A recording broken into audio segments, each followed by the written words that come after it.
მეგობრებო, მოგესალმებით. მოდით ორ ვარიანტად ვნახოთ. თებერვალი და ფინანსები. ვნახოთ თებერვლის თვეში როგორი იქნება თქვენი ფინანსური ენერგია და თუ საჭირო გახდება გარკვეულ გაფრთხილებებსაც ჩემგან მიიღებთ. ვარიანტი პირველი, თქვენი ფინანსური ენერგია და ვარიანტი ორი.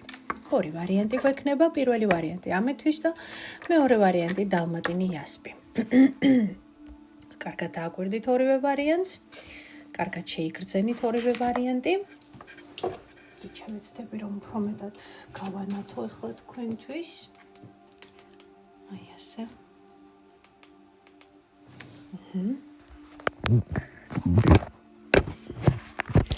რა გჯობია. აი ასე ფოკუსიც გასწორდა. მეგობრებო, პირველი ვარიანტი, მეორე ვარიანტი. ფინანსები თებერვლის თვეში. მაშასადამე დავიწყეთ პირველი ვარიანტით. გამოიწერეთ არხი, რომ არ დავკარგოთ ერთმანეთით და მუდამ შემხებლობაში ვიყოთ ერთმანეთთან. და პირველი ვარიანტი ამათვის და როგორი იქნება თქვენი ფინანსები თებერვლის თვეში. თებერვლის თვეში თქვენ გექნებათ კარგი პოტენციალი იმისა, რომ ვთქვათ რაღაც ახალი შეისწავლოთ, რაღაც ახალი გააკეთოთ, ვთქვათ უფრო მეტად გაიღრმავოთ ცოდნა კონკრეტულ პროფესიაში, აიღოთ ახალი კურსები, შეიმეცნოთ, ისწავლოთ უცხო ენა, გაიგოთ უფრო მეტი და უფრო ინფორმაციულად შეივსოთ თქვენი პროფესიონალიზმი, ანუ ვთქვათ, დაეუფლოთ ახალ საქმეს, მოკლედ აქ ჩანს გარკვეული ინტერესი თქვენი მხრიდან, რომელიც ნამდვილად შეიძლება რომ გადაიქცეს ფინანსურ ენერგიად. ამიტომ მე გეტყოდით, რომ თებერვლის თვე საკმაოდ კარგია სტარტაპისთვის, ახალი საწყისებისთვის, ახალი ვთქვათ ახალი მოწოდება შეიძლება გაგიჩნდეთ ცხოვრებაში, ახალი ინტერესი და ასე შემდეგ და ასე შემდეგ, ასე რომ სამყარო ღია იმისთვის, რომ მიგიღოთ და გასწავლოთ. მაშასადამე თებერვლისთვის ფინანსები, თებერვლისთვის ფინანსები.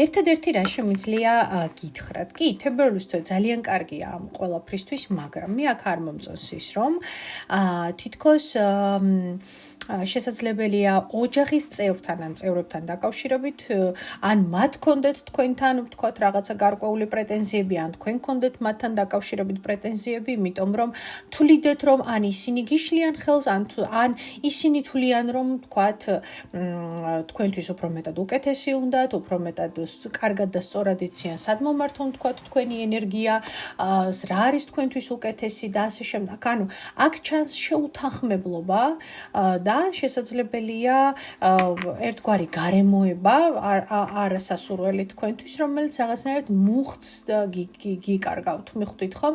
და ეს თითქოს ერთ წრეში ტრიალს გავს, ხო?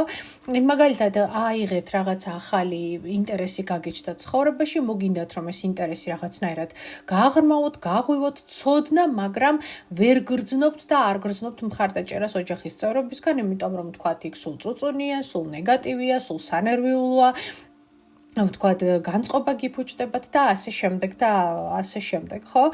და მე ისევ რაღაცნაირად მიდიხართ შიშებში, მიდიხართ ნერვიულობაში და ისევ ვიკეტებით საკუთარ თავში, ხო? და ეს ფინანსებზეც ისახება. თითქოს მე აქ ვხედავ ადამიანს, რომელსაც უნდა რაღაც ახალი დაიწყოს, მაგრამ თითქოს ამ ახალს ვერ იწყებს, იმიტომ რომ ზედმეტად დიდ ყურადღებას აქცევს იმ გარემოებას, რომელიც მას და მესმის თქვენი რთულია, როგორ არ მიაქციო ყურადღება, მაგრამ იქნებ რაღაცნაირად თუ კი შორს ხართ, ასე იგი ოჯახისგან და ეს განერვიულებთ, ესეც შესაძლებელია იყოს მიზეზი, ხო? ყველა სხვადასხვა ვარიანტი აქვს, მაგრამ თუ კი გაქვთ იმის საშუალება, რომ რაღაცნაირად გაერიდოთ ამ გარემოებას, წახვიდეთ სასწავლებლად, წახვიდეთ გაერიდოთ ცოტა ხნით თქვენთვის ტოქსიკურ სიტუაციას, ხო?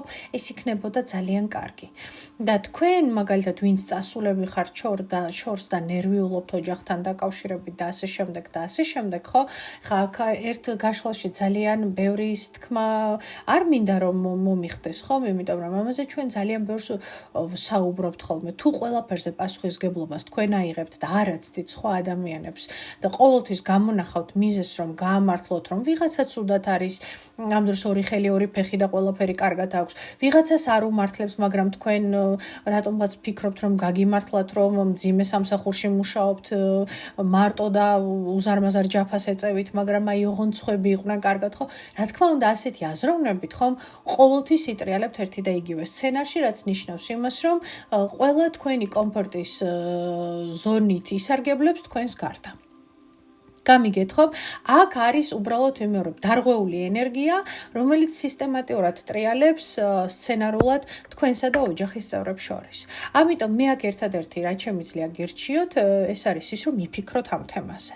იმიტომ რომ ეს არ შეიცვლება, სანამ გარკვეული წარმოდგენები და დამოკიდებულებები არ შეიცვლება. თქვენ შეიძლება გაუთავებლად გინდოდეთ, თქვათ, ფინანსური წარმატება, გინდოდეთ რაღაცა ახლის გაკეთება, მაგრამ ყოველთვის იმოქმედებს თქვენზე ეს თემა.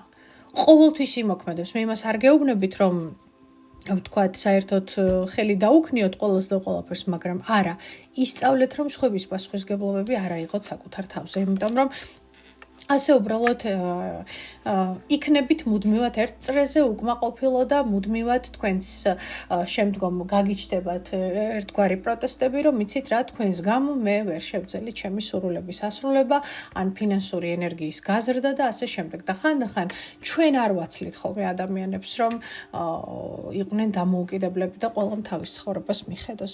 აი, კარგად მოისმინეთ პირველი ვარიანტი, იმიტომ რომ ეს ძალიან გასაგებია თქვენი სცენარი და თავარია რომ როდესმე გადაწყვიტოთ ეს და ვფიქრობ, რომ ხალისი და შანსები იმისა, რომ რაღაცა ახალი დაიწყოთ, ძალიან დიდია. მეორე ვარიანტი, თქვენი ფინანსური ენერგია, როგორი იქნება თებერვლის თვეში, წამყვანი, ხმლების რაინდი ამოვიდა, ხო, ხმლების რაინდი, ეს შეიძლება იყოს გაუთვალისწინებელი ფინანსური ხარჯები, ეს შეიძლება იყოს ასევე გარკვეული ფინანსური, ვთქვათ, კონფლიქტები, როდესაც ადამიანები გარკვეულ ფინანსურ საკითხებზე ვერ რიგდებიან, ხო, მოდით ნახოთ ხმლების რაინდი. კონკრეტულად რას ნიშნავს თებერვალში ფინანსებთან დაკავშირებით? არკანი შეყვარებულები, არკანი განდეგილი.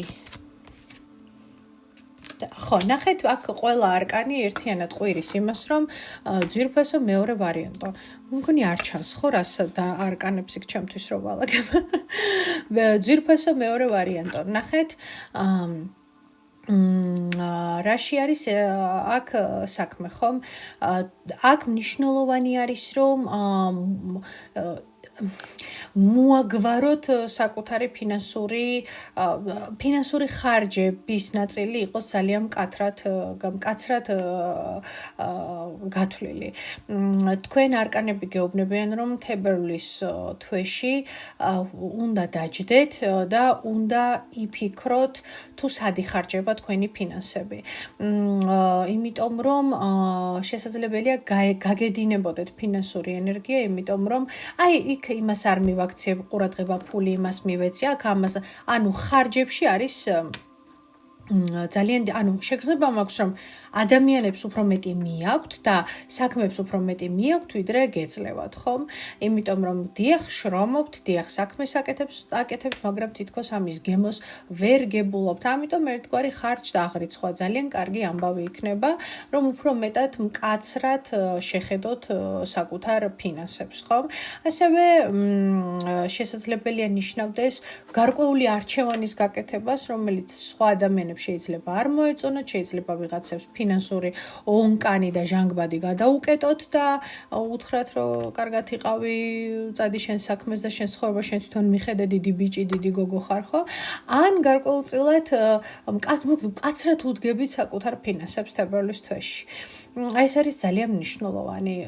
იწყებთ უფრო მეტად დაფიქრებას, უფრო მეტად გაანალიზებას და თუ ამას სწორად გააკეთებთ, მიხვდებით, რომ თქვენ შემთხვევაში მომე უფრო მეტია, მიხვდით ხო ადამიანებისგან, ვიდრე წაიღე. მიხვდით ხომ? ასე რომ მთლიანობაში არკანის შეყვარებულები, განდეგილი და იმპერატორი ნიშნავს იმას, რომ თქვენს ფინანსურ საკითხებს აუცილებლად მოაგვარებთ თებერვლის თვეში. აუცილებლად მოაგვარებთ, იმიტომ რომ ეს საკითხი მკაცრად დადგება. კიდევ რა გელოდებათ თებერვლის თვეში ფინანსებში?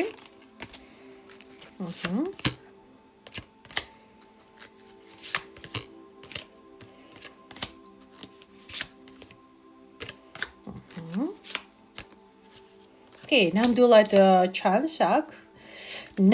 ჩანს აქ, რომ ვიღაცებს თავებს წააცლით ძალიან ერთი ხმლის მოსმით, ხო? და რატომ გააკეთებთ ამას, ხო? იმიტომ რომ მიხვდებით, რომ თქვენი ემოციებით აქამდე ძალიან სარგებლობდნენ. თქვენი ემოციებით, თქვენი ემპათიით, თქვენი მზრუნველი ხასიათით და იმას, რასაც გააკეთებთ, არის ძალიან კარგი. ძალიან კარგი კი ის არის, რომ ფორტუნას ბორბალი და სულელი. თითქოს თქვენს დაკარგულ ფორტუნას იბრუნებთ. მიხვდით ხო, მაგრამ ამას გააკეთებთ საკმაოდ მკაცრად და ინტენსიურად. დასვამთ გარკვეულ წერტილებს თქვენსა და კონკრეტულ ადამიანებს შორის, თქვენსა და კონკრეტულ ჩვევებს შორის ფინანსებთან დაკავშირებით. აქ უკვე დაიწყებთ ფინანსებთან მიმართებაში, ფინანსების დაფასებას დაიწყებთ სხვანაირად. აი თებერვალი თქვენთვის გახდება ერთგვარი გარდამტეხი ეტაპი თქვენსა და ფინანსებთან ურთიერთობას შორის. მიხვდებით ხომ? იმიტომ რომ იგრძნობთ, რომ თქვენი ინფანტილიზმით, თქვენი ბავშვურობით, ან სადღაც თქვენი მზრუნველი ხასიათებით ადამიანები ცუდად სარგებლობენ. და ამას ძალიან აშკარად იგრძნობთ და ძალიან არ მოგეწონებათ, რაც ნიშნავს იმას, რომ თქვენს ურთიერთობას ფინანსებთან რადიკალურად შეცვლით. და ასევე ამ ადამიანებთან მიმართებაში, ხო? რა გელოდებათ? ნახოთ ფინანსებში თებერვლის თვეში. ხო, ჩემთან.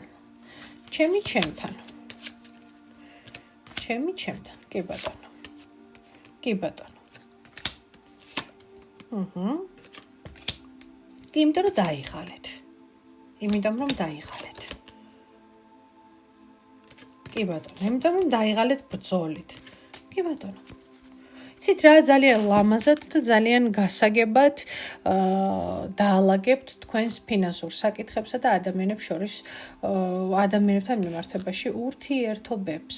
შეცვლით თქვენს დამოკიდებულებას, შეცვლით მიდგომას, ტექნიკას, ხარჯთა რიცხვა სხვანაირი გექნებათ და ვფიქრობ, რომ ეს ყველაფერი მთლიანობაში დაგეხმარებათ იმაში, რომ თქვენი ფინანსები მთლიანობაში თებერვლის თვეში ნორმალური ფინანსური ენერგია არის, მაგრამ ყვირის თქვენი ფინანსური ენერგია იმას, რომ რაღაცები უნდა შეცვალო და რაღაცებს კიდევ უფრო მეტად მკაცრად უნდა შეხედო და დააგვირდე, იმიტომ რომ შენ ამაში შენს უძვირფასეს დროს, ენერგიას, ჯანმრთელობას დებ და ამას სხვანაირად დაფასება სჭირდება, ხო?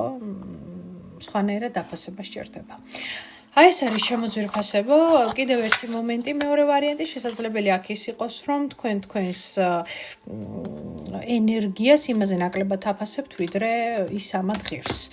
აი ესეც ერთ-ერთი ვარიანტი, ესეც გაითვალისწინეთ და მოკლედ ასეა. ჩვენ ნელ-ნელა ვსწავლობთ, ვიგებთ, ვიზრდებით და ეს პროცესი ძალიან სასიამოვნოა თქვენთან ერთად. ჩვენ კი სულ მალე შევხვდებით ერთმანეთს დიდი სიყვარულით.